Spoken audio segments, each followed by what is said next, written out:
அனைவருக்கும் வணக்கம். இன்றைக்கி நம்ம பார்க்க போகிற மூலிகை என்னென்னு பார்த்தீங்கன்னா முசுமுசுக்கை.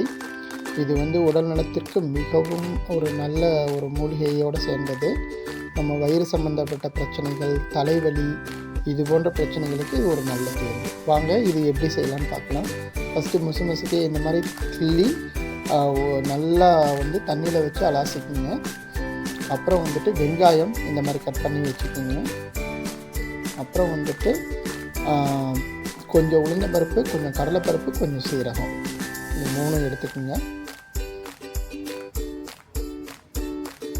தேங்காய் சின்ன சின்ன பீஸாக நம்ம அரைக்கிறதுக்கு கடைசியில் போட்டுக்கலாம். சில பேர்த்துக்கு தேங்காய் வேண்டாம்னா நீங்கள் தேங்காய் போடாமல் விட்டுடலாம்.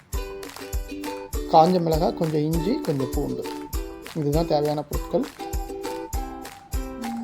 கடாயில் எண்ணெய் ஊற்றி இதை நல்லா ஃப்ரை பண்ணிக்கோங்க. இதை எடுத்து திருப்பி தனியாக வச்சுருங்க. கடலைப்பருப்பு, உளுந்தம்பருப்பு, சீரகம் எல்லாத்தையும் எடுத்து தனியாக வச்சுருங்க. அப்புறம் பூண்டை போட்டு நல்லா ஃப்ரை பண்ணிக்கலாம்.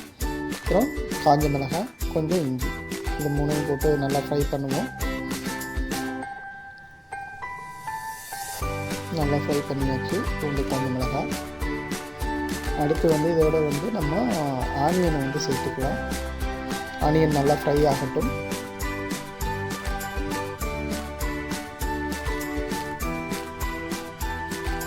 ஆனியன் நல்லா ஃப்ரை ஆகிடுச்சு. அதுக்கப்புறம் இந்த முசுமுசுக்கை தலையை எடுத்துகிட்டு நம்ம ஃப்ரை பண்ணிக்கலாம்.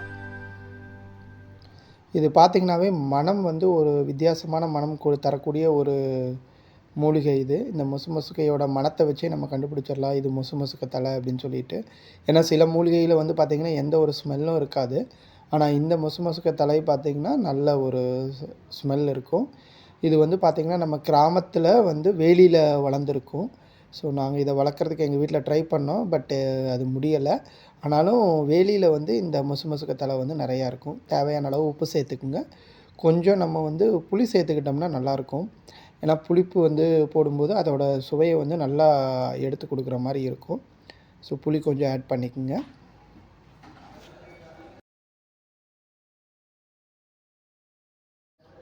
இதை நல்லா ஆற வச்சுருங்க இந்த மாதிரி தட்டில் போட்டு. அதுக்கப்புறம் நம்ம இதை எடுத்து மிக்சியில் வச்சு அரைச்சிக்கலாம். ஸோ மிக்சியில் வச்சு நல்லா நைஸாக அரைச்சிட்டிங்க அப்படின்னு சொன்னால் இது நம்ம சாப்பாடு, தோசை எது கூட வேணாலும் சாப்பிட்டா நல்ல டேஸ்ட்டாக இருக்கும். ஸோ உங்கள் வீட்டில் ட்ரை பண்ணி பார்த்துட்டு எப்படி இருக்குன்னு